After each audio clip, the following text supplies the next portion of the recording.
Coucou à tous, j'espère que vous allez bien. On se retrouve pour une nouvelle guidance autour du thème sentimental. On va continuer à décortiquer les énergies qui vont se présenter, qui suivent généralement une même ligne directrice, mais où bien sûr il y a des variations, parce que tout le monde n'a pas le même chemin, tout le monde ne fait pas les mêmes choix, et on décortique chaque fois les mécanismes en place pour essayer d'expliquer pourquoi ça coince, pourquoi est-ce qu'il y a des difficultés qui se présentent. Pourquoi est-ce que c'est pas aussi simple et évident que ce qu'on pourrait avoir dans la tête? Et puis voilà, on creuse tout ça, donc ça reste du collectif. Prenez chacun ce qui vous parle, ce qui fait écho, soit à votre propre histoire, hein, ce qui sonne comme une évidence en fait pour vous, ou alors ce qui va vous permettre de changer d'angle de vue, de comprendre les choses peut-être différemment, de vous repositionner au lieu de rester braqué sur certaines idées préconçues, sur une certaine version des choses qui généralement est souffrante, hein, mais en sachant que ce sont souvent nos interprétations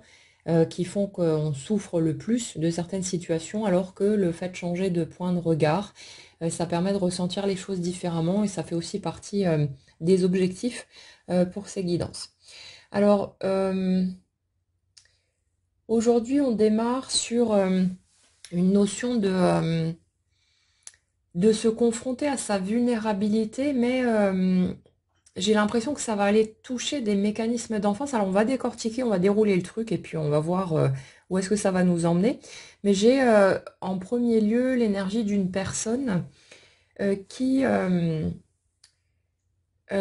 cherche le conflit comme pour rentrer en lien. Il y a un truc un peu déformé et on va aller voir après ce que ça donne au niveau de la version adulte. Mais là, si vous voulez, j'ai le schéma d'un enfant qui se serait peut-être pas senti reconnu ou pas aimé comme il aurait eu besoin de l'être. Et il y a quelque chose là-dedans, comme si cette personne avait développé des mécanismes de défense limite presque agressifs, mais une espèce de carapace assez dure qui peut donner l'impression d'une personne assez froide, assez distante, qui ne s'ouvre pas vraiment, qui n'a pas ce côté forcément chaleureux, ouvert aux autres, etc. Mais ce que je ressens derrière, c'est pas juste un truc de je prends les autres de haut, quelque chose de ce type-là, mais plus une espèce de carapace de protection qui est là pour éviter une éventuelle possibilité de nouveau rejet. Et j'ai, si vous voulez, une espèce de double vue entre ce mécanisme-là qui est parti de l'enfance par rapport au fait de s'être peut-être beaucoup senti jugé, critiqué, rabaissé, ce genre de choses. Alors, ce qui a pu être effectivement le cas dans les mots qui ont pu être prononcés par les parents ou autres, peu importe, ou ce qui peut parfois être simplement interprété de cette manière, parce que quand on est gamin, on n'a pas le recul nécessaire non plus pour voir vraiment ce qui se passe et pouvoir,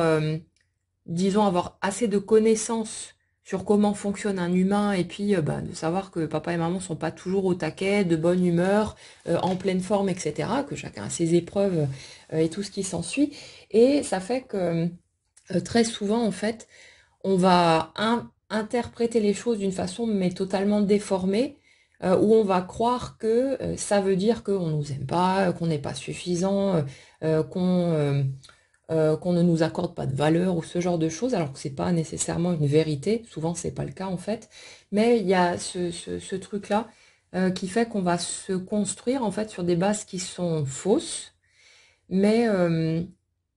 en même temps, j'ai envie de vous dire que quand on va gratter au niveau énergétique, on se rend compte que ça sert à quelque chose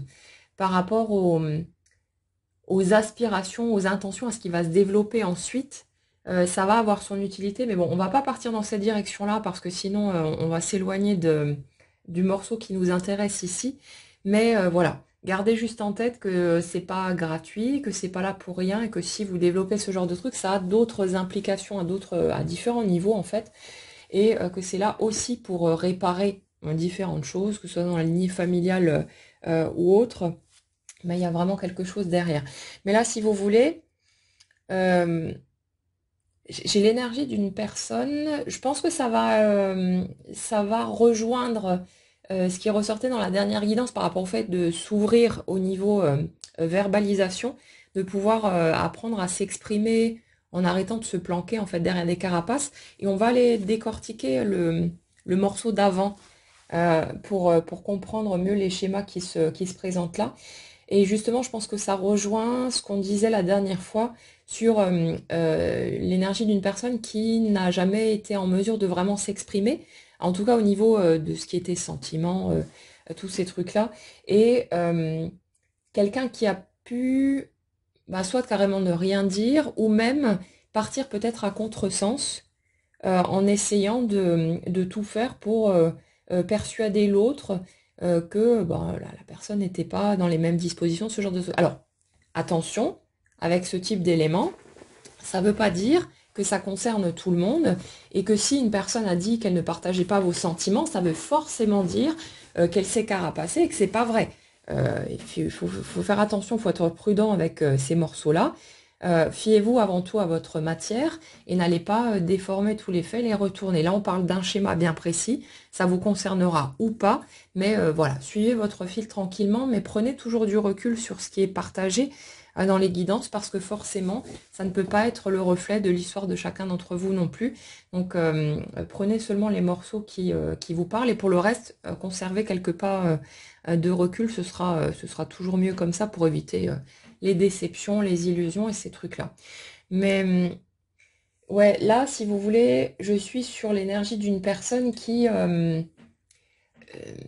c'est limite quelqu'un qui a pu se défendre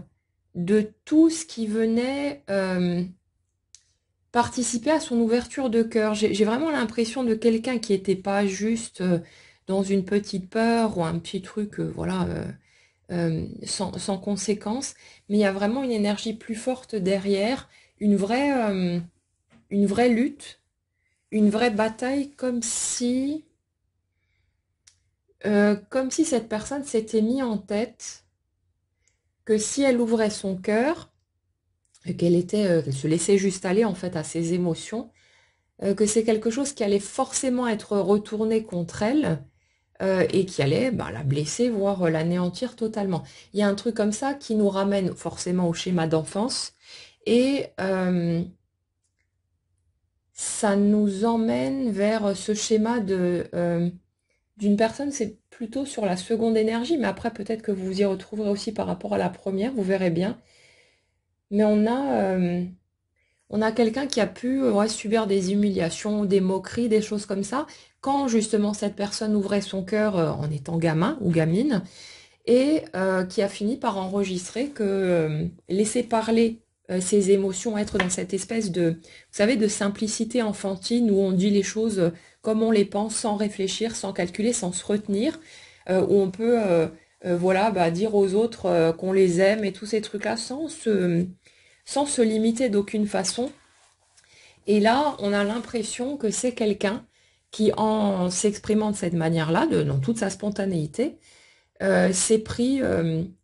en tout cas a ressenti les choses comme ça, comme la sensation de se prendre un mur, de prendre quelque chose de vraiment très violent au niveau émotionnel, de se sentir rejeté, pas reconnu, ou, vous savez, comme un enfant qui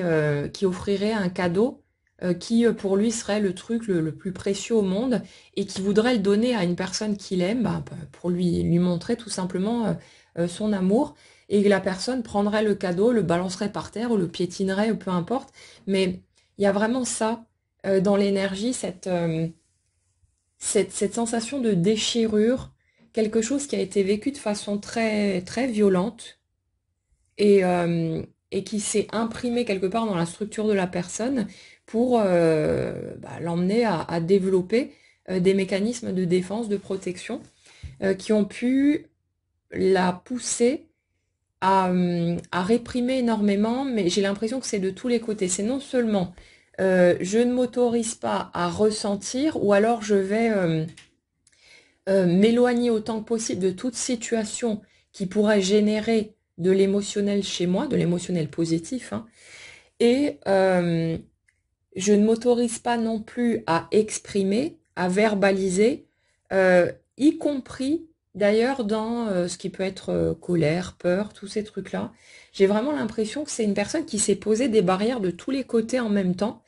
et qui a pu forcément développer de la frustration et de la souffrance par rapport à tout ça. Mais ouais, j'ai vraiment le sentiment d'une espèce de bombe à retardement. Quelqu'un qui aurait tellement tout gardé à l'intérieur, aussi, autant au point de vue émotionnel qu'au niveau parole, qu'à un moment donné, c'est comme si ça avait fait la cocotte minute, on n'enlève pas le petit bouchon pour la vapeur, et qui finit par exploser. Et là, on est un peu sur ce type de mécanisme où il y a une vraie difficulté à pouvoir connecter ce monde émotionnel et à oser poser des mots dessus. J'ai pas forcément l'impression que c'est une incapacité à le faire, comme une espèce de connaissance qui serait absente, mais c'est vraiment comme un blocage, comme si on avait l'impression d'avoir limite un nœud dans la gorge, et que quand on aimerait pouvoir s'exprimer en accord avec ce qu'on ressent, que ça bug, que ça bloque, et que du coup on peut adopter des attitudes limite agressives ou faire en sorte d'essayer de repousser la situation ou la personne qui génère cette montée émotionnelle pour ne pas aller regarder par là parce qu'à un moment donné c'est encore trop sensible, ça vient encore toucher des choses qui font trop mal et qu'on a besoin de temps évidemment pour faire ce chemin. Et les situations se présentent toujours pour nous permettre de franchir les étapes à notre rythme, mais c'est sûr que c'est pas aussi direct et aussi évident que ce que nous on aimerait au niveau de notre mental. Mais là on est vraiment là-dessus. Euh, c'est comme si la personne que vous avez eue en face de vous et qui peut potentiellement être vous aussi, hein, vous verrez bien si ça vous parle pour vous-même ou si vous reconnaissez peut-être une autre personne là-dedans, mais il y a vraiment cette espèce de contradiction, de bataille intérieure, mais c'est vraiment assez fort, hein, c'est pas le petit conflit, le petit truc qui saute sans difficulté, il y a vraiment cette notion de lutte acharnée, de quelque chose de très puissant, comme si on voulait absolument pas aller remettre les pieds là-dedans, en tout cas pendant un certain temps. Et le truc, c'est que dans les situations qu'on étudie dans ces guidances, pour les gens qui nous rejoignent en cours de route, on est souvent sur une rencontre très marquante, quelque chose qui a pu comme sonner un coup de gong pour venir soulever plein de peurs, plein d'éléments qui n'étaient pas encore visibles, et pour, d'une certaine manière, vous pousser, vous aider en tout cas, à sortir de certains mécanismes limitants, des mécanismes dont vous ne vouliez de toute façon plus pour votre vie affective et votre vie tout court même. Et ces rencontres qui, du coup, aujourd'hui, ont amené beaucoup de chamboulements au niveau émotionnel. Avec toutes les difficultés qu'on peut trouver derrière aussi, parce qu'on a deux personnes qui sont pas prêtes, qui sont encore trop dans leur peur, qui sont trop dans leurs anciens mécanismes, dans tout un tas d'appréhensions, d'idées préconçues, tous ces trucs-là. Et ça fait que ça bug et qu'inconsciemment, on se met à souhaiter qu'il y ait des obstacles, des difficultés, même si c'est pas ce qu'on veut en surface, mais l'énergie en dessous, elle dit non, je veux surtout pas y aller parce que ça me terrifie, parce que j'ai peur d'être vue telle que je suis, j'ai peur de pas être aimée, et donc de venir soulever toutes les anciennes blessures qui sont pas encore guéries, et ça fait que ça bug total et que l'énergie produit toutes sortes de difficultés ou vous amène directement à une situation qui, à première vue, n'est pas nécessairement viable ou risque d'être extrêmement compliquée, pour comme vous offrir une espèce de garantie que de toute façon, ça va pas le faire, ce qui vous permet à vous de rester focalisé sur ce qui se passe, de ressentir les émotions, de traverser les étapes, mais tout en conservant un certain recul, en n'étant pas plongé de trop dans l'expérience directe. Et pour certaines personnes, pour beaucoup de personnes, c'est nécessaire pendant un temps de pas aller plonger dans l'expérience, que ça reste a priori bloqué, verrouillé, parce que c'est le seul moyen, si vous voulez, par rapport à vos mécanismes, à votre histoire, à votre parcours et à vos besoins, de pouvoir traverser certaines étapes qui ont vraiment besoin d'être traversées, mais sans que ça vienne vous chahuter à l'excès. vous allez le ressentir comme quelque chose qui va vous bousculer de trop, qui va être trop puissant, trop douloureux, etc. Mais quand on va regarder au niveau énergétique, c'est toujours dans la limite de ce que vous pouvez encaisser. Sinon, vous ne seriez pas en train de vivre ces choses-là. Si c'était trop pour vous et que ça mettait en péril votre intégrité, ça ne se mettrait pas en place, ça se mettrait en place différemment. Donc, si vous voulez, nous, au niveau humain, c'est tout à fait normal d'avoir par moment ce sentiment que c'est trop, qu'on va pas s'en relever, qu'on va être totalement anéanti et puis qu'on n'arrivera pas à traverser l'épreuve. C'est normal d'avoir la trouille de nos émotions fortes, d'avoir l'impression parfois qu'on va en crever, ce genre de truc. C'est naturel. C'est de la trouille, hein, parce que c'est une méconnaissance aussi de notre façon de fonctionner. C'est un manque quelque part de visibilité sur comment ça marche au niveau des émotions. Puis vous rajoutez là-dessus toutes les croyances, toutes les choses qu'on a pu accumuler depuis l'enfance et qui nous font craindre de mourir tout simplement par rapport à tout ça. Mais le fait est que quand on regarde ce qui se passe concrètement en dessous, c'est toujours parfaitement ajusté à ce que vous pouvez traverser et il y a vraiment une différence énorme et heureusement entre la manière dont nous on ressent les choses, ce qu'on croit à ce sujet-là et ce qui se passe effectivement dans les coulisses. Et tout est parfaitement orchestré pour vous permettre de faire le chemin sans mettre en péril votre intégrité, même si parfois vous avez l'impression d'être vraiment à la limite. Mais le truc ici, c'est que par rapport à cette énergie dont on a parlé tout à l'heure, cette énergie qui s'est défendue de façon très virulente, on va dire, par rapport à tout ce qui pouvait venir titiller son monde émotionnel positif, il y a vraiment cette notion de... comme si au moment où la rencontre s'est produite, pour vous, ça a produit certaines implications particulières, et pour l'autre, c'est la même chose. Mais on est plus sur la seconde aujourd'hui. Et il y a vraiment cette notion de quelqu'un qui justement appelait de son énergie une porte de sortie parce que c'est comme si cette personne, à un moment donné, elle s'était mise à étouffer de sa propre carapace en fait. Euh, Quand on est gosse, on a besoin de se construire des défenses, des armures, tous ces trucs-là, c'est tout à fait normal. C'est un mécanisme de survie, hein, parce qu'on n'est pas assez solide, on n'a pas les ressources pour pouvoir agir, réagir plutôt avec la visibilité nécessaire, la prise de distance qu'il faut pour prendre les trucs, les comprendre dans le bon sens et avancer avec ça. Donc on se construit ses carapaces, on fait avec les moyens du bord, et puis voilà, on fait ce qu'on peut, on fait du mieux qu'on peut, de toute façon. Mais quand on devient adulte, qu'on expérimente la vie, qu'on avance au fil des expériences, à un moment donné, on ne peut plus tenir sur nos anciens schémas, on a besoin d'en sortir. C'est normal, si vous regardez en arrière, que vous voyez un peu le parcours que vous avez fait, vous allez vous rendre compte forcément que vous n'êtes plus la même personne qu'il y a 6 mois, 1 an, 5 ans, 10 ans, 20 ans en arrière. C'est tout à fait logique.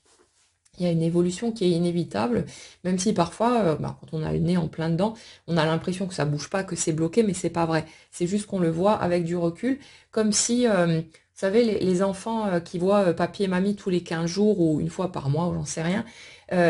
nous, en voyant nos enfants tous les jours, on voit pas les changements, c'est pas flagrant. Par contre, papy ou mamie qui les voit beaucoup plus ponctuellement, eux, ils vont voir les changements, ils vont voir l'évolution, ça va être flagrant pour eux. Et c'est pareil un peu avec nos schémas intérieurs. Nous, on vit avec nous H24, donc forcément, on ne voit pas notre évolution, on a l'impression d'être toujours la même personne et d'être plus ou moins statique dans notre façon d'être, mais c'est absolument pas vrai. Et si vous vous projetez un peu plus loin en arrière, vous allez le voir et de façon flagrante à quel point vous ne réagissez plus de la même façon, vous ne vous exprimez plus de la même façon, vous n'êtes plus la même personne forcément. Et normalement, ça avance dans un sens positif et un sens qui nous ramène vers plus d'épanouissement, plus de liberté d'être soi, de connaissance de soi aussi, et ainsi de suite. Mais là, si vous voulez, ce que je ressens par rapport à l'énergie qu'on a ici, c'est ce, cet appel, mais comme un cri de survie, un truc comme ça, où on a quelqu'un qui n'en pouvait plus de rester enfermé derrière ses protections et donc de s'empêcher elle-même d'accéder en fait à ce à quoi tout le monde aspire, être heureux, hein, tout simplement. Mais il y a vraiment ça, cette sensation de j'en peux plus de fonctionner de cette manière-là, j'en peux plus de me retenir, de ressentir, d'exprimer, de me contenter en fait, quelque part de miettes, par peur d'aller retoucher les anciennes blessures. Alors ça, effectivement, c'est pas quelque chose qu'on se dit consciemment, hein. Là, je vous décris les choses par rapport à ce que je ressens au niveau des mécanismes, mais c'est quelque chose qui, la grande majorité du temps, est vécu de façon totalement inconsciente, hein. Donc l'autre n'est pas là en train de cogiter, de se dire ah ouais, ben il faudrait peut-être que j'arrête de me carapacer parce que là je vois bien que je vis que des demi-mesures ou des choses qui ne me conviennent pas réellement. Voilà, c'est pas réfléchi du tout, c'est vécu dans l'expérience et les choix se font de façon limite automatique. Mais on a vraiment ça dans cette énergie, cette espèce de cri d'appel à la vie pour cette personne qui était en train d'étouffer dans ses anciens mécanismes, dans ses limitations, comme si on avait quelqu'un qui, qui avait été dans une forme d'illusion pendant un certain temps, et ça, on en avait déjà parlé. Vous savez, le truc de penser que le bonheur dans la vie, c'est justement d'accumuler les réussites au niveau pro, au niveau financier, peut-être d'accumuler des possessions matérielles, justement, de collectionner les aventures, hein, pourquoi pas, ou de faire des performances, ça peut être au niveau sportif, hein, n'importe quoi d'autre, peu importe. Mais une personne qui, en gros, avait pensé que, bah voilà, si je réussis suffisamment bien dans la vie, je vais me sentir heureux, je serai vraiment satisfait et je vais me sentir au taquet de l'épanouissement par rapport à ce que je vais vivre. Mais c'est comme si cette personne, en plongeant dans l'expérience concrète et puis en accumulant en plus les réussites, les victoires, les possessions, etc., s'était rendu compte sur place qu'en fait, bah, c'était une grosse illusion, que même si les réussites, les victoires bah, amènent forcément un sentiment de satisfaction, que c'est quelque chose de très éphémère et qu'il n'y a pas,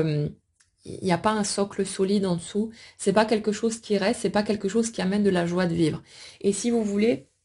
j'ai l'impression d'une personne qui, en partant de cette espèce de presque de naïveté enfantine, à croire que le bonheur allait être trouvé dans ce genre de choses, a fait une chute de 10 étages en se rendant compte qu'en fait, ben non, le bonheur, il est toujours pas là et que cette personne avait beau multiplier les victoires et les objectifs concrétisés et tout ce que vous voulez d'autre, ben qu'en fait, plus elle accumulait de réussites censées lui apporter de la joie, et plus elle se sentait blasée, limite dégoûtée de la vie, avec un côté euh, comme de se sentir arnaqué, quelque chose de cet ordre, l'impression que alors, je vais dire qu'on lui avait vendu du rêve, mais bon, c'est nous hein, qui adoptons certaines croyances et qui nous accrochons à certaines idées. On entend un truc qui nous parle, forcément, hein, on va s'accrocher là-dessus et on va poursuivre cette direction en étant persuadé pendant souvent de longues années que si on arrive à atteindre cet objectif, si on arrive à avancer dans ce sens, ça va le faire, ça va être génial. Bah, comme l'exemple assez courant de si je fais assez d'efforts pour trouver la bonne personne, voilà, je vais tomber sur mon prince charmant ou sur ma princesse parfaite, et puis la vie sera merveilleuse et ce sera comme ça tout le temps. Il y aura plus d'épreuves, plus de difficultés, ce sera tout beau et rose, et puis une vécure heureux pour toujours, et eurent beaucoup d'enfants ou pas, mais vous voyez un petit peu le tableau. Et là, on a quelqu'un sur la seconde énergie bah, qui est plus basée sur le côté concret, le côté matériel, qui semble avoir suivi ce même type de fonctionnement, mais avec l'illusion de si je réussis ma vie, si j'ai une bonne position sociale, un bon job, une bonne, comment dire, une bonne source de revenus, tout ça, je vais me sentir heureux, être fier de moi. Et en fait, je ressens vraiment un sentiment de désillusion, mais un truc très, très profond. Euh, c'est comme quelqu'un qui aurait gravi une montagne, qui aurait fait plein d'efforts, qui se serait vraiment impliqué à fond dans cette traversée, et qui, une fois arrivé en haut de la montagne, au lieu de voir un magnifique paysage et d'avoir vraiment une espèce de récompense, un sentiment de récompense derrière, de pouvoir avoir une source de gratification, de joie, se retrouverait face à un grand mur tout gris, où il n'y aurait rien, en fait, pas d'horizon, c'est terminé, il se passe rien. Et il y a vraiment ce sentiment-là de déception immense, mais en même temps nécessaire, parce que forcément, cette personne était dans une illusion,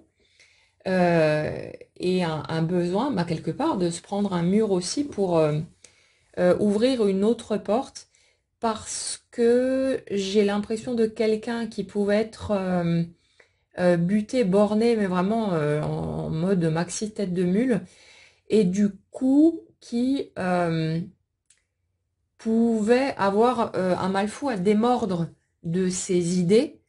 sans être passé par l'expérience concrète. Et même en passant par l'expérience concrète, c'est le type de personnalité qui va se dire ouais non mais là c'était juste une erreur ou ça s'est mal passé, c'était un hasard ou ce genre de choses, et puis qui finalement va insister, recommencer et encore et on y retourne et machin, et ça s'arrête pas jusqu'à ce que cette personne finalement elle ait répété le truc tellement de fois qu'elle soit à un moment donné obligée de lâcher le morceau. Et dans ce type de fonctionnement c'est nécessaire aussi d'être dans une insistance de ce type-là, parce que sinon vous n'arrivez pas à lâcher l'hameçon quelque part, et vous avez vraiment besoin d'aller au fond des choses, mais au fond du fond du fond, pour être totalement sûr qu'il n'y aurait pas quand même moyen de trouver ce que vous recherchiez à la base dans vos objectifs. Donc là, on est vraiment sur ce type de personnalité. Et ça fait que cette personne, en ayant commencé ce chemin de retour sur Terre, quelque part, de retour à quelque chose de plus réaliste, s'est mise à désirer forcément de sortir de ses anciens schémas, de sortir de ses interdictions de ressentir. Et c'est comme si, du coup, bah, ne pouvant pas assumer directement, parce que ça foutait trop la trouille, on s'était retrouvé face à quelqu'un qui s'est mis à rappeler inconsciemment quelque chose qui l'obligerait en quelque sorte à ressentir, mais sans qu'il y ait une décision à prendre derrière, comme si ça venait purement et simplement de l'extérieur, alors que ça part bien d'un appel intérieur, mais ça passe par le dehors, parce que c'est quelque chose qui n'est pas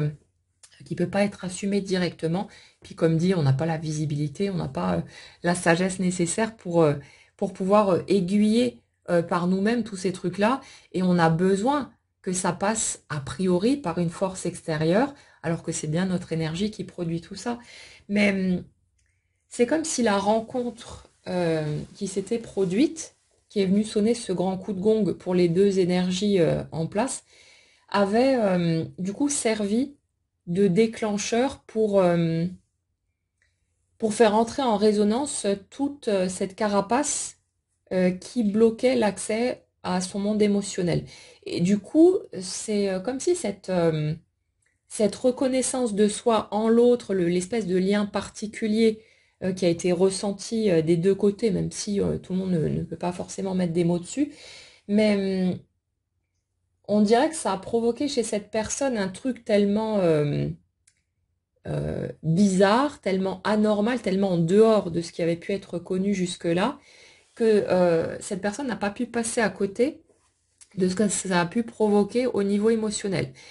Cette personne n'était pas nécessairement en mesure de mettre des mots dessus, de se l'expliquer, ou ne cherchait pas nécessairement non plus à le faire, à essayer de le comprendre, contrairement à la première énergie qui est plus dans un mode cogitation en puissance, et puis on décortique tout, on analyse tout, on va creuser au fond du fond pour essayer de voir le moindre millimètre qui pourrait rester dans l'ombre. Là, dans la deuxième énergie, on est sur quelque chose de plus, j'ai envie de dire animal, mais c'est pas dans un sens primitif, hein. C'est juste qu'on est plus dans l'action, dans la matière, dans le mouvement, dans le concret, et qu'il n'y a pas ce côté plus, ouais, où on passe son temps à cogiter, en fait, à vouloir tout décortiquer, analyser. Là, il y a un truc qui est vécu directement par l'expérience et qui est reçu. Il n'y a pas une manière juste ou fausse de vivre les choses, hein. C'est juste disons, la voie qui est la plus adaptée en fonction du type de personnalité qu'on a. Mais là, on a quelqu'un qui avait beau être dans une espèce de mode automatique, très presque robotique. Ça, c'est un truc qui revient souvent par rapport à cette seconde énergie dans les guidances, mais un côté presque comme une machine qui, ouais, qui fonctionne sur mode automatique, mais qui est éteinte, ou qui est en tout cas en veille par rapport au niveau émotionnel. Comme si tout était filtré et que du coup, il n'y avait pas de...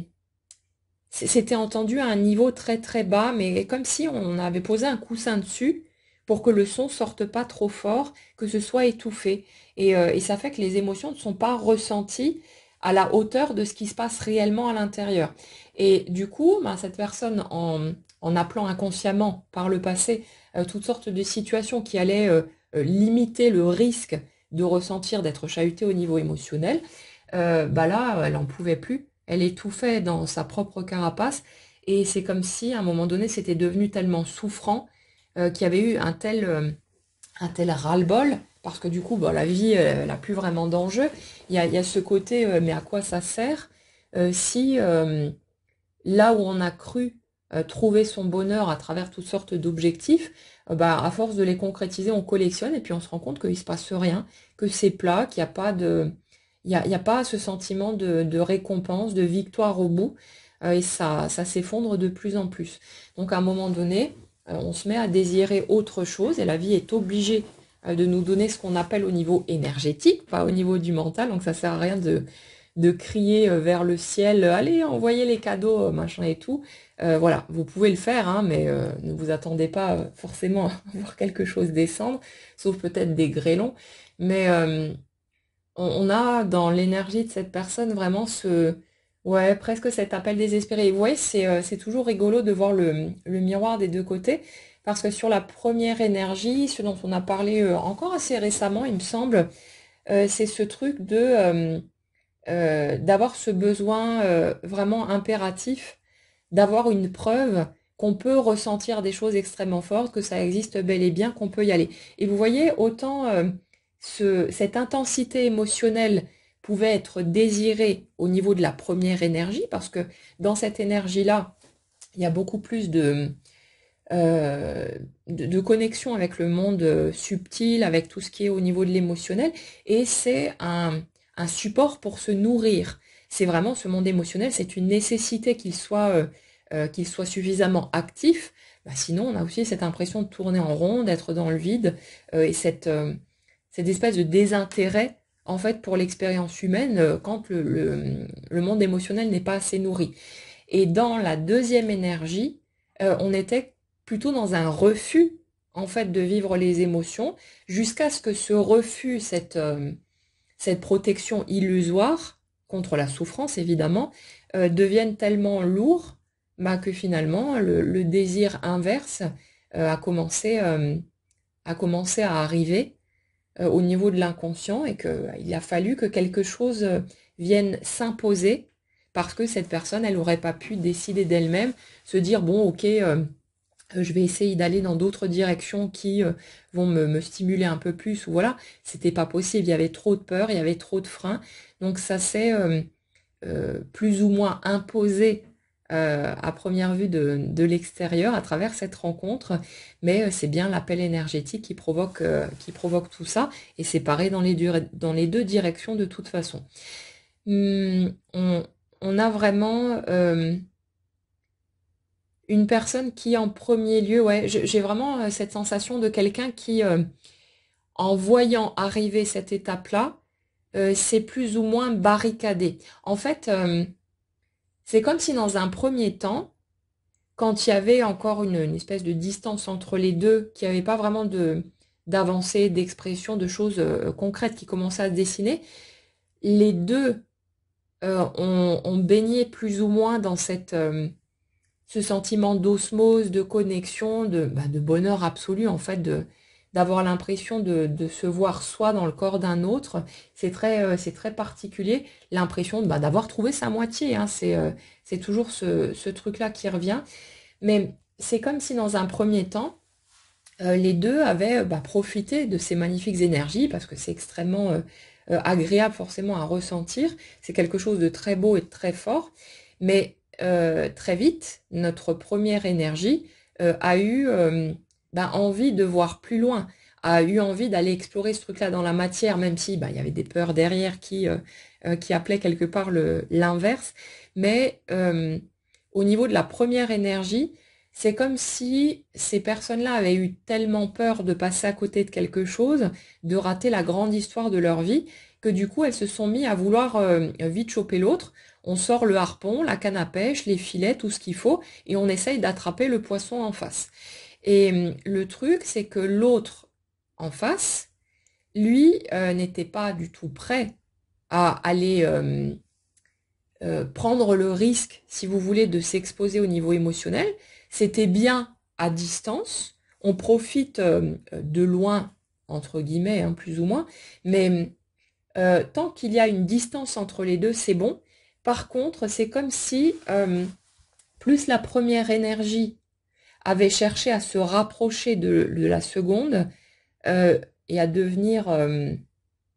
je vais pas dire envahissante parce que c'est pas dans ce sens-là, mais il y a quand même un truc, je veux t'attraper. Donc, si vous voulez, plus la première énergie a pu être active dans ses tentatives pour verrouiller l'autre quelque part, hein, pour essayer de trouver des garanties qu'elle allait pouvoir vivre les choses concrètement, plus la deuxième a pu se sentir oppressée. Et c'est pour ça que dans certains cas de figure, vous avez des personnes en face qui se sont mis à partir en courant, mais ça répondait en même temps à votre désir, à vous, qu'il y ait des obstacles, parce qu'en fonction de vos peurs, de vos blessures non guéries et de tout le reste, vous n'étiez pas du tout prêt à recevoir ce que vous réclamiez au niveau conscient. Et si l'autre, vous avez ouvert grand les bras et avait foncé droit sur vous, c'est vous qui seriez parti en courant, ou vous seriez débrouillé pour saboter le lien et pour faire en sorte de vous sortir de là, parce qu'au niveau émotionnel, c'était absolument pas gérable. Donc, on a ces mécanismes-là. Après, on va rester juste un peu sur le point de vue humain pour essayer de comprendre ce qui se passe d'un point de vue concret, parce qu'il y a toujours ces deux angles de vue en fait à prendre en considération. Mais c'est comme si du côté de la seconde énergie, tant que vous étiez dans une forme de détachement, de tranquillité, que vous n'apparaissiez pas comme une menace en quelque sorte aux yeux de l'autre, par rapport à son intégrité émotionnelle, au fait que ses émotions restent bien tranquillement dans leur cocon et que personne ne vienne y toucher, là c'était ok. L'autre pouvait accepter de voir qu'il se passait un truc, que c'était agréable. Voilà, il n'y avait pas de danger imminent. Par contre, c'est comme si dès que l'autre avait senti que vous tentiez de vous rapprocher et que voilà, vous vouliez aller trop vite en plus, tellement vous aviez peur de passer à côté de quelque chose d'essentiel, et plus cette personne a commencé à se sentir oppressée, à vouloir poser des barrières, mettre de la distance, parce que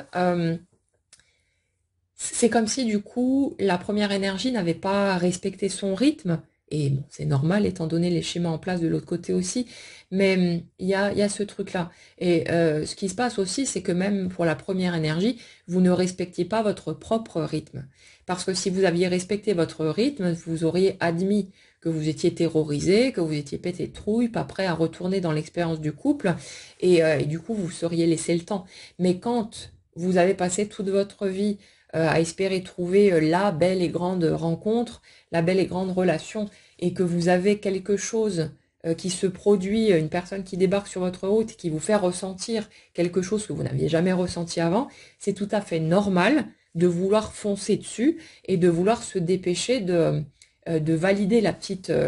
case en faisant en sorte d'essayer d'attraper l'autre pour pas que ça disparaisse et pour ne pas passer selon vous, à côté de l'opportunité de votre vie. Donc, bon, c'est des réactions qui sont tout à fait légitimes et qui sont humaines de toute façon. Donc,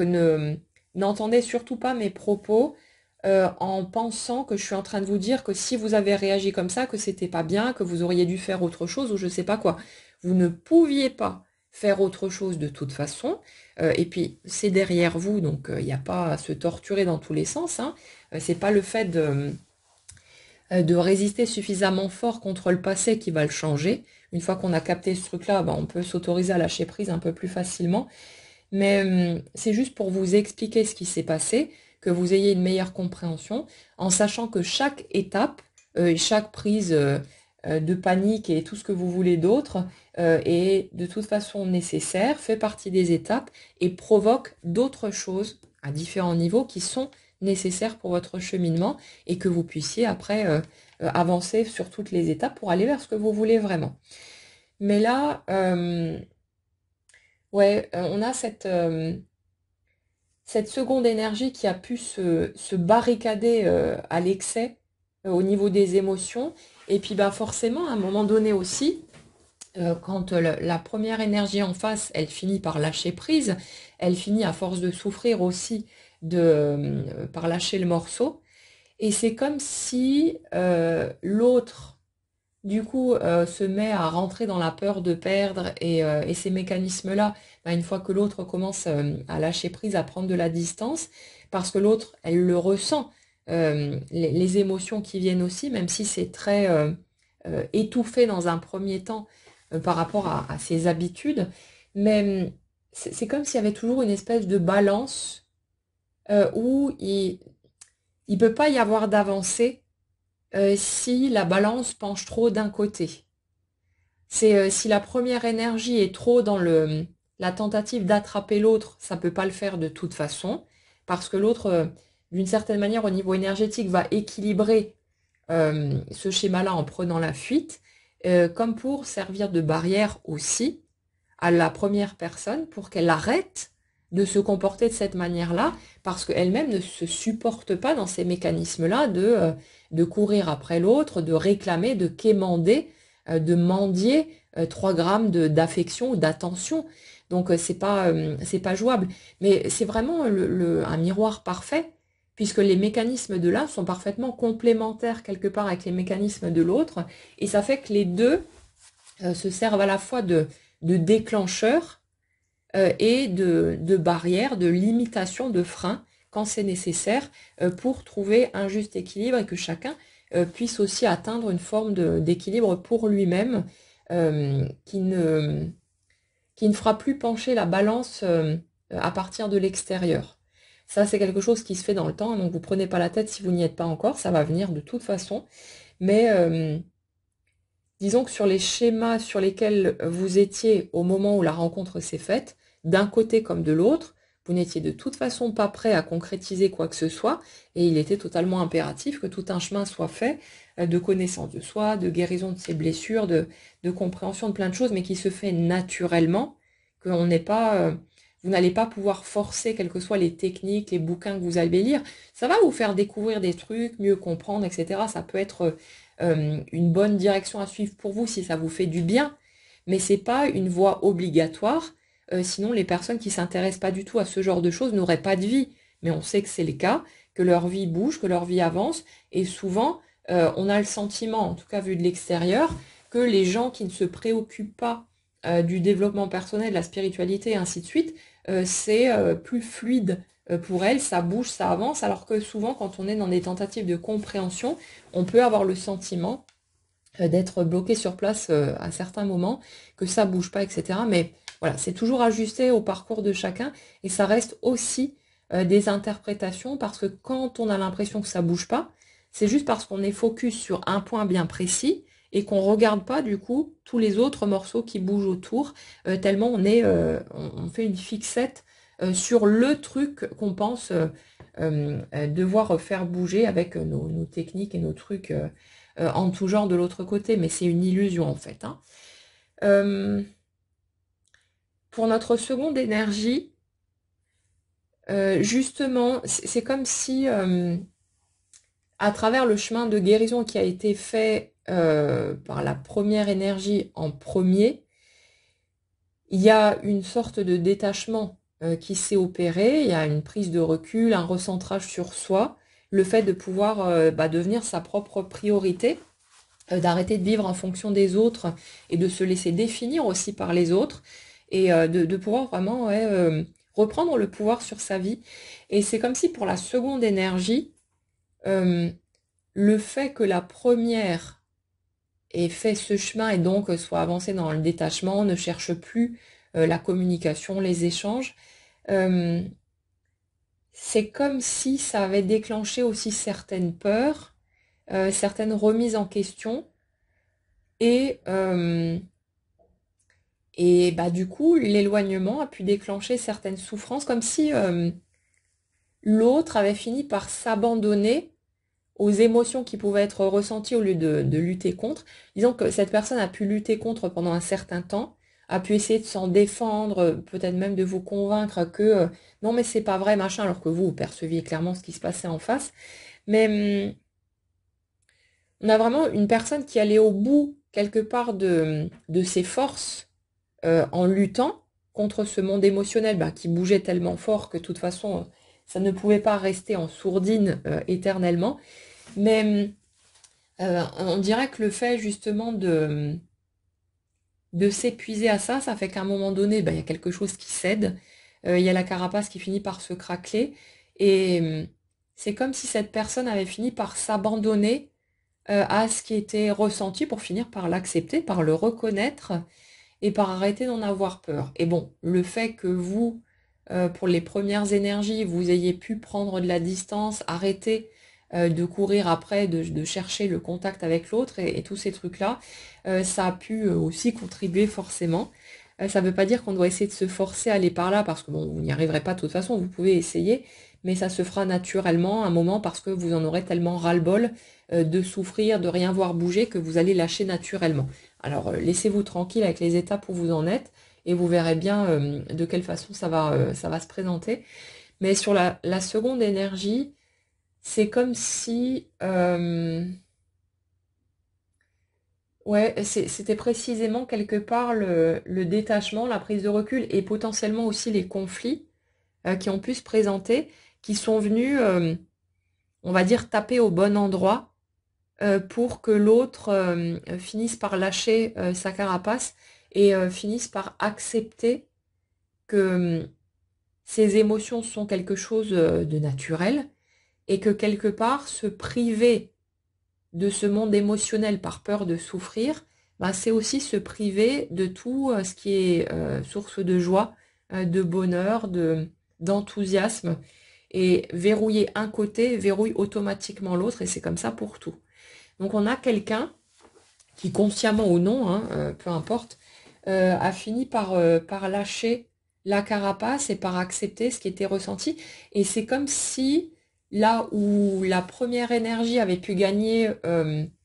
dirais, en affirmation de soi, en puissance, en côté plus leader dans sa propre vie, dans sa façon d'être, la seconde énergie, qui était déjà dans ce type de fonctionnement-là, à gagner en douceur, en ouverture du cœur, en quelque chose de plus paisible, et comme si chacun des deux avait trouvé un meilleur équilibre pour oser laisser sortir les aspects de sa personnalité qui étaient bridés à cause des anciennes blessures et permettre au soi entier de commencer à s'exprimer de plus en plus. Et c'est toujours fascinant de regarder les schémas au niveau énergétique parce qu'on se rend vraiment compte de tout est millimétré, tout s'emboîte à la perfection. Il n'y a vraiment pas un truc qui est laissé au hasard autant d'un côté que de l'autre. Rien n'est gratuit là-dedans. C'est pas souffrir juste pour souffrir ou pour être testé ou puni ou je sais pas quoi. Mais c'est vraiment tout a du sens, tout est logique et parfaitement cohérent. Et c'est vraiment extrêmement intéressant de voir les choses de cette manière-là. Et puis, bon, c'est rassurant quelque part aussi, tant qu'à faire, de voir qu'il n'y a pas, on n'est pas laissé au fruit du hasard. Et puis, en gros, c'est le loto pour espérer trouver un équilibre dans tout ça. Euh, Ouais, là sur la seconde énergie, on a vraiment cette reconnexion à la douceur, à l'ouverture du cœur, cette acceptation de ce qui est ressenti. Et on revient, comme sur la dernière guidance, à cette notion de s'ouvrir à sa vulnérabilité et d'être capable, chacun à son rythme, de pouvoir s'exprimer, mais y compris et surtout sur les sujets les plus sensibles et forcément sur ce qu'on a dans le cœur quand, quand on a le sentiment qu'on sera peut-être rejeté ou que ce ne sera pas réciproque, ces choses-là. Et là, si vous voulez, c'est comme si pendant un certain temps, cette, cette personne avait à la limite préféré être en conflit avec vous plutôt que d'être dans un silence complet. Alors il y a un truc un peu bizarre derrière, je vais le dérouler et puis on va voir où ça nous emmène. Mais c'est comme si, pour certaines prises de bec ou des choses comme ça que vous avez pu vivre avec cette personne, euh, on a presque l'impression que cette personne a pu chercher à vous piquer, pas pour vous faire mal, mais pour vous faire réagir. Euh, Parce que c'est comme si le sentiment de votre indifférence ou de votre rejet, parce qu'à un moment donné, bah, vous avez posé vos stops et vous en aviez tellement ras-le-bol de souffrir que bah, voilà, hein, forcément, vous avez pris du recul et vous avez peut-être claqué la porte. Mais c'est marrant parce que j'ai vraiment l'impression que sur la seconde énergie, cette personne a pu utiliser ses connaissances de vous, de comment vous fonctionniez, ce genre de choses, pour tenter d'appuyer sur les boutons pour provoquer une communication. Alors certes, ça peut être fait de façon extrêmement maladroite et c'était pas forcément judicieux. L'idéal, ça aurait pu être de parler directement, sauf que c'était pas possible. Je ressens pas non plus, en tout cas sur les énergies sur lesquelles je suis là, de personnes mal intentionnées, hein, qui sont là juste en train de jouer bête et on parle pas de ce type de situation-là. Donc après, quand certains viennent me dire dans les commentaires, parler de la toxicité vraiment de certaines personnes qui les utilisaient, qui passaient leur temps à les dénigrer ou je sais pas quoi, ou à leur pomper tout leur fric, à un moment donné, il faut ouvrir les yeux, on parle pas de ce type de schéma. On est quand même sur des modes de fonctionnement où certes, ben, voilà, on peut amener de la souffrance, on peut faire du mal, on ne dit pas toujours les choses qu'il faut, on n'agit pas toujours de la bonne manière, mais il n'y a pas d'intention malveillante en dessous. Quand vous avez quelqu'un qui se fout royalement de votre gueule, généralement c'est assez visible, et là, bon, c'est pas... ne vous mettez pas à attendre que cette personne revienne dans votre vie, il y a quand même un souci quelque part où vous êtes complètement maso. Après, bon, chacun son truc, hein, mais il y a besoin de l'assumer à ce moment-là et de vous dire, ok, j'aime souffrir et puis voilà, je choisis les directions qui vont avec. Mais là, bon, c'est toujours délicat hein, parce que je veux pas que ce soit que ça prête à confusion, mais il n'y a pas d'intention, si vous voulez, du tout malsaine. Il n'y a pas de volonté de faire du mal gratuitement, mais c'est comme une espèce d'appel désespéré par quelqu'un qui ne sait pas s'exprimer, qui n'a pas appris à le faire ou qui n'est pas à l'aise du tout avec ça sur, en tout cas, l'émotionnel. Et c'est comme si cette personne, dans ses comportements qui ont pu être blessants pour vous, dans certaines de ses attitudes, de ses réactions, euh, ça n'avait pas été du tout dans le but de vous faire du mal ou je sais pas, de se moquer de vous, de vous narguer ou j'en sais rien, mais vraiment comme si cette personne ne se sentant pas capable de dire les choses, de vous expliquer, de mettre des mots dessus, parce que je ressens quelqu'un qui n'était pas nécessairement aussi à l'aise que vous non plus sur la verbalisation des choses. Euh, c'est comme si cette personne avait cherché plus ou moins la provocation en espérant en fait vous faire réagir, sauf que euh, sur les énergies sur lesquelles je suis là, j'ai l'impression que si vous avez réagi, ça a été de façon assez, assez virulente. Et vous, vous avez potentiellement cherché à claquer la porte, alors que l'autre espérait, on va dire, une bonne petite dispute, entre guillemets, mais qui permettrait de déboucher sur un dialogue. Mais c'est comme si vous, euh, vous aviez potentiellement prononcé les mots, des mots plus définitifs en quelque sorte, bien que on sait tous qu'une vie c'est long, qu'il peut y avoir toutes sortes de rebondissements et que le côté définitif des choses ne peut pas être posé n'importe où. Mais il y a vraiment ça, cette sensation-là en tout cas, cette impression que là où l'autre cherchait juste à provoquer une réaction, bah, malheureusement, pour vous, ça a pu être la goutte qui a fait déborder le vase. Ça a pu être la souffrance de trop, en fonction aussi de ce que vous aviez vécu par le passé, hein, des limites qui étaient acceptables pour vous. Et c'est comme si bah, cette personne, du coup, n'étant pas capable de faire les choses de manière directe, de s'exprimer ouvertement, bah, elle s'est pris les pieds quelque part dans ses propres tentatives de provoquer un contact. Et le truc, bon, qui est assez couillon, mais c'est souvent, on le retrouve souvent, notamment au niveau familial, c'est que une personne qui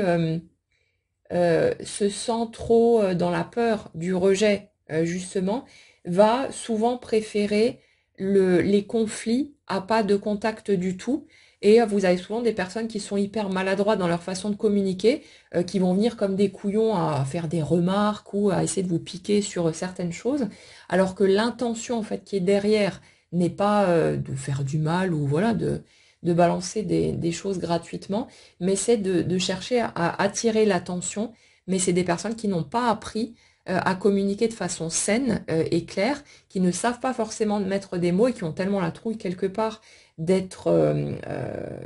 rejetées, de se prendre un coup de pied au derrière, qu'elles ne savent pas dire les choses et se montrer vulnérables, ouvrir la porte à la possibilité d'être accueilli autant que d'être rejeté. Donc on est un peu là-dessus.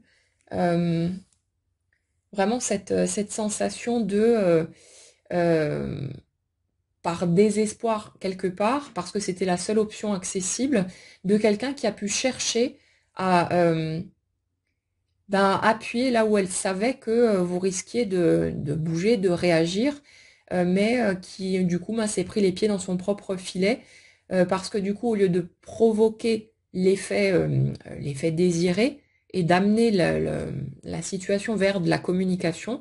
bah, c'est parti totalement en vrille et avec une coupure de contact, en tout cas dans les énergies que je ressens là, avec une coupure plus nette, plus franche, comme si on avait claqué la porte brusquement et que l'autre était resté là comme un con à ne pas comprendre ce qui s'est passé. En fait, j'ai l'impression que sur les premières énergies, vous êtes plus dans des mécanismes, bah, justement, où il y a une facilité à communiquer, à expliquer, à prendre du recul. En gros, vous êtes un peu le sage de service, c'est-à-dire la personne des deux qui est la plus apte à tempérer, à prendre du recul, à essayer d'être dans une forme de modération. Et c'est comme si cette personne, l'autre en face, en connaissant cet aspect de votre personnalité, avait plus ou moins compté sur le fait que vous alliez lire entre les lignes, que vous alliez prendre les choses en main pour essayer de radoucir le tableau, pour essayer de tempérer. Et elle comptait plus ou moins là-dessus. Mais vous étiez déjà au taquet de ce que vous pouviez supporter. Et du coup, bah non, c'était le truc de trop. C'était la goutte, là, c'était la souffrance de trop. Et en même temps, je ressens par rapport à la première énergie une espèce de ras-le-bol de toujours être le phare dans l'histoire, c'est-à-dire la personne qui est toujours devant, qui prend toujours les choses en main, qui va toujours être là à à diriger la barque, qui en avait marre en fait d'être la locomotive et qui avait besoin aussi de se sentir soutenu, sollicité, euh, euh, tous ces aspects-là en fait qui n'étaient pas nourris et c'est comme si ça avait été déséquilibré et que ben du coup la seconde énergie ne sachant pas gérer cette partie émotion et verbalisation par manque d'habitude, de pratique hein, tout simplement, avait compté sur vous, mais que vous, voilà, il y en avait marre, il y avait une envie d'équilibre, une envie de quelque chose d'équitable, et qui n'a pas été trouvé du coup, et puis hop, on claque la porte, et bah tant pis, débrouille-toi, et si t'es pas foutu d'assumer, tu dégages, et moi j'avance de mon côté, quelque chose de cet ordre-là. Euh, du coup, bah, ça a provoqué ce que ça a provoqué de toute façon. Encore une fois, comme absolument toutes les étapes qui peuvent être traversées, ça a du sens et un but, une utilité. Et c'est comme si c'est quelque part ce claquage de porte qui avait fait que l'autre avait été obligé de se remettre en question, de changer son angle de vue, de revisiter tout ça. Et c'est aussi cette situation, ce revirement inattendu, en tout cas pour la seconde énergie, qui a déclenché certaines vagues émotionnelles que l'autre n'a pas pu contenir, puisque la porte était déjà ouverte, il y avait déjà cette ouverture vers l'acceptation de ce qui était ressenti, perçu. Et c'est comme si c'était venu mettre les couches supplémentaires pour aller fracturer cette carapace complètement et que l'autre ait la possibilité de se reconnecter à ses émotions et de faire le chemin de guérison, comme vous l'avez fait de votre côté par rapport à l'enfance et toutes ces étapes-là. Et c'est comme si ça avait été totalement impératif que cette personne passe par là pour trouver son propre équilibre, pour se reconnecter à elle-même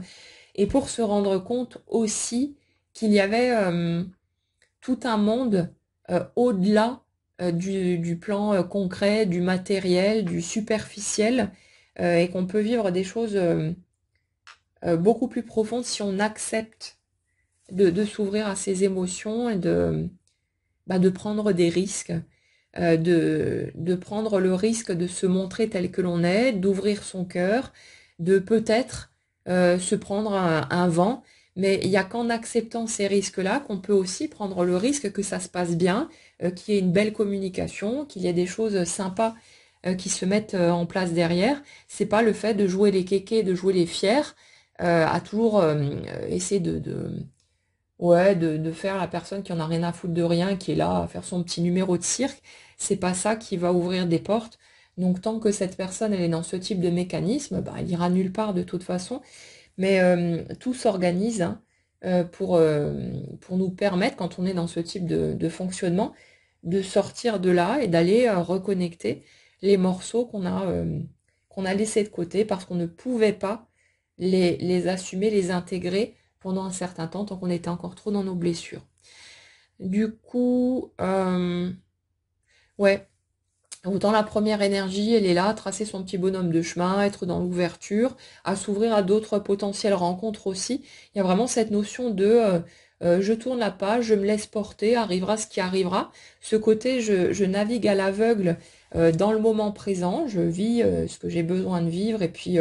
je fais confiance à la vie. Et autant la deuxième énergie est beaucoup plus dans le passage à l'action, mais contrairement à ce qui a pu être vécu par le passé, c'est pas un passage à l'action robotique, mais quelque chose qui est posé sur l'émotionnel, comme si cette personne avait accepté de se servir de son cœur comme d'une boussole, en quelque sorte, pour commencer à poser ses choix sur ce qui pouvait lui apporter vraiment de la joie, du plaisir, de l'enthousiasme, quelque chose de positif, au lieu de fuir, comme ça avait été le cas par le passé, toute situation qui pourrait être potentiellement positive et agréable par peur qu'on retourne cette espèce de joie enfantine contre lui ou contre elle. Et il y a vraiment cette ouverture à quelque chose de différent, cette ouverture du cœur, et qui prépare forcément aussi à pouvoir assumer cette partie-là face à quelqu'un qui va nous chambouler et nous apporter de belles émotions. Donc là, c'est pour ça aussi que dans ces passages à l'action, dans cette ouverture à soi, il y a ces notions de reprise de contact pour certains. Comme je l'ai déjà expliqué, le scénario il va varier d'une personne à une autre. Ce ne sera pas la même suite pour tout le monde, mais ce sera toujours correspondant à ce que vous voulez vraiment au fond de vous. Donc pour certains, ce sera une reprise de communication pour mettre des choses à plat, pour pouvoir clôturer le dossier et passer à autre chose en étant en paix. Peut-être que pour certains, vous allez nouer un autre type de relation avec l'autre et puis pouvoir après avancer dans vos vies amoureuses respectives, mais sur des chemins différents. Puis il y en a d'autres qui seront amenés à faire le chemin à deux, à pouvoir apprendre,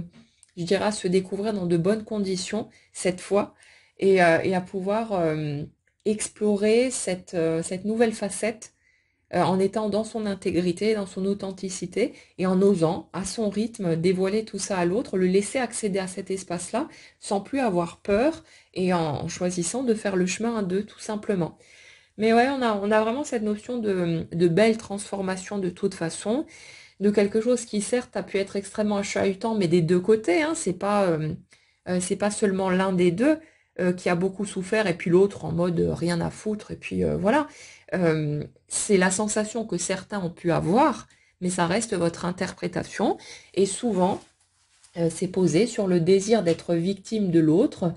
Comme ça, on peut jouer son petit scénario, on peut permettre à son personnage de jouer son rôle, et ça a encore d'autres implications qui ne font que répondre à votre système de croyance. Donc ça aussi, à un moment donné, on a besoin de sortir de là et de se rendre compte qu'on n'est pas victime de quoi que ce soit, que c'est pas l'autre qui est le vilain méchant qui a cherché à nous nuire intentionnellement ou je sais pas quoi. Mais c'est simplement deux humains avec leurs trouilles, leurs mécanismes respectifs, qui ont pu effectivement être le déclencheur d'un certain nombre de souffrances pour l'autre, mais c'est pas pour autant qu'il y avait une intention de nuire ou quoi que ce soit de volontaire derrière ces mécanismes-là. En tout cas, je parle de ces situations qu'on étudie là, donc ne la ramenez pas encore une fois avec d'autres situations qui n'ont rien à voir, et souvent les personnes qui font ce genre de commentaires ne sont même pas concernées personnellement. Là, on parle de situations bien spécifiques, et c'est pas une généralité à appliquer sur absolument tout ce qu'on peut vivre de situations totalement différentes. Mais là, il n'y a pas d'intention négative, c'est juste que on est sur de la maladresse, sur de l'incapacité à dire les choses, à oser se montrer tel que l'on est, sur la peur de souffrir et tout ce que vous pouvez mettre autour. Donc bon, c'est rien que de l'humain, mais si vous voulez, la note globale est ici, elle dit vous n'avez pas traversé tout ça pour rien. C'était pas gratuit, c'était pas là juste une épreuve comme ça parmi tant d'autres qui sert à rien, mais ça a du sens. Et si vous regardez un tout petit peu avec honnêteté où vous en êtes aujourd'hui, vous allez déjà le voir de toute façon. Tout ce qui a bougé chez vous, tout ce qui a changé dans votre vie, la capacité que vous avez peut-être aujourd'hui de poser vos limites, de dire stop, d'oser vous montrer de plus en plus tel que vous êtes aux autres sans plus vous remettre en question parce que X ou Y viendrait vous faire une remarque ou je sais pas quoi, mais d'oser être vous, de l'assumer complètement et de plus avoir peur le moment venu de montrer tout ça à l'autre, même si il y a toujours ces peurs de décevoir, de perdre l'autre, de voir le joli rêve s'envoler, ce genre de choses. Mais ça ne vous poussera plus à orienter vos choix pour tenter de vous sécuriser. Vous allez pouvoir apprendre à naviguer avec et à trouver votre équilibre là-dedans et à trouver un certain confort aussi par rapport à tout ça, en sachant que ça fait juste partie du lot et que c'est tout à fait normal. En tout cas, ouais, il y a une belle ouverture de cœur et pour la seconde énergie, il y a eu pas mal de chahut aussi par rapport à tout ça, pas mal de souffrance, mais on a vraiment l'impression de quelqu'un qui a compris beaucoup de choses sur lui-même, sur ses erreurs aussi, sur ce qu'il a pu engendrer, ce sur quoi il a pu mettre du déni hein, pendant un certain temps, parce que ça fait souffrir aussi de savoir qu'on a pu provoquer des blessures pour l'autre. On n'a pas envie de le regarder, on n'a pas envie d'entendre ce morceau-là. Donc souvent on pose du déni dessus, on le refuse en bloc, on se braque contre pour pas souffrir soi-même encore plus. Mais là on ressent vraiment une ouverture, une acceptation, le fait d'être, je dirais, plus mûr dans la façon d'aborder son rapport aux autres et dans le fait d'être prêt à assumer ses torts, reconnaître ses erreurs. Mais attention, ça ne veut pas dire qu'il y a, comme dit, l'un des deux qui est celui qui a été le grand méchant et l'autre pauvre victime innocente. C'est deux côtés, c'est la même chose, hein. Chacun a pu être malgré lui le bourreau de l'autre et chacun a pu se sentir victime de l'autre par rapport aux souffrances sur lesquelles les situations sont venues appuyer. Mais c'est des deux côtés pareils. Donc voilà, ça sert à rien de pointer l'autre du doigt. C'est normal de le faire pendant un temps parce qu'on a mal, on souffre et forcément c'est un réflexe d'accuser l'autre pour essayer de fuir en fait son émotion parce que pendant que vous êtes en train d'accuser l'autre, vous n'avez pas votre attention focalisée sur vos émotions et ça vous aide à tenter de les contourner, mais ça on peut y jouer seulement un temps. Après à un moment donné, il faut plonger dedans et accepter de les ressentir et c'est ça qui nous permettent de guérir aussi, et ça se fait de toute façon dès qu'on est prêt, donc vous inquiétez pas. Et pour l'instant, lâchez-vous juste la grappe avec où vous en êtes et laissez les étapes se présenter à vous au fur et à mesure quand vous serez prêt. Ça se fera tout seul de toute façon et c'est pas possible de passer à côté. Voilà pour les messages que j'avais à vous transmettre aujourd'hui. J'espère que ça pourra vous éclairer un peu sur des morceaux d'histoire de ce que vous vivez. N'hésitez pas, comme toujours, dans les commentaires, à partager ce qui résonne peut-être avec votre propre expérience, les prises de conscience qui sont les vôtres, les avancées concrètes qui se font peut-être pour vous aussi, ce que vous avez envie. Et puis, prenez bien soin de vous, passez une agréable journée et on se retrouve très vite.